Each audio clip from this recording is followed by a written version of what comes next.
Hey, hi friends, welcome to V Creation Technologies. Today we are going to discuss about don't use throw EX in the catch block.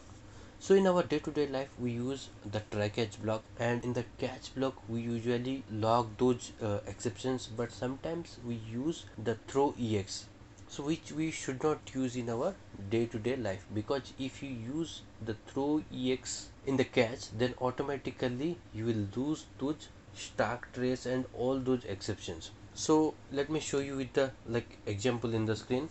So let me first create the try catch block. So here I'm just going to use the code snippet.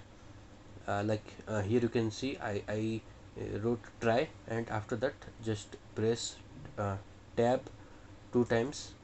So now here you can see the try catch block automatically added.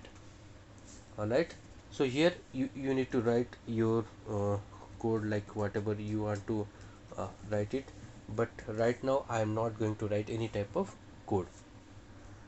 Okay, whenever any type of error or exception arises, then automatically it will hit to this catch block.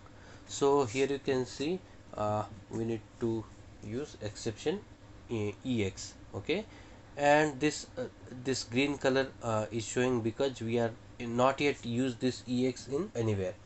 All right, so here you can see there is through ex. I'm going to write it. Okay, so let's say whenever any type of error or exception arises, then automatically it will hit to this catch block.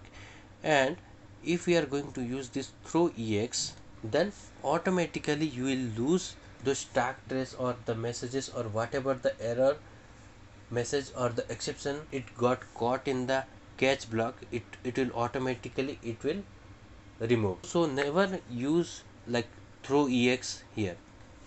So in place of that, it you can use throw, so which will just throw the exception, but the ex it will contain all the exception details, so which you can use to log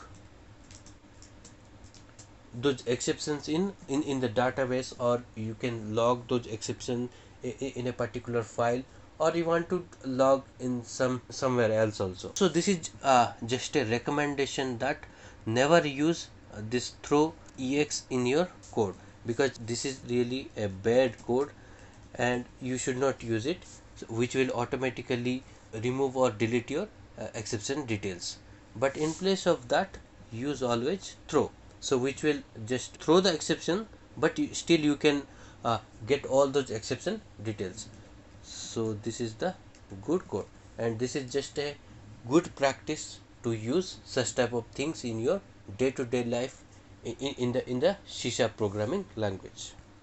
And because this catch exception is basically used to log the exception, so we usually never throw the exceptions, but sometimes people throw it. But if you want to just throw it, then use the throw only, but never use throw ex. So if you place here in place of ex, if you place here e, then use this e. So this is all about our today's video. Thank you. Please do like and subscribe to our channel.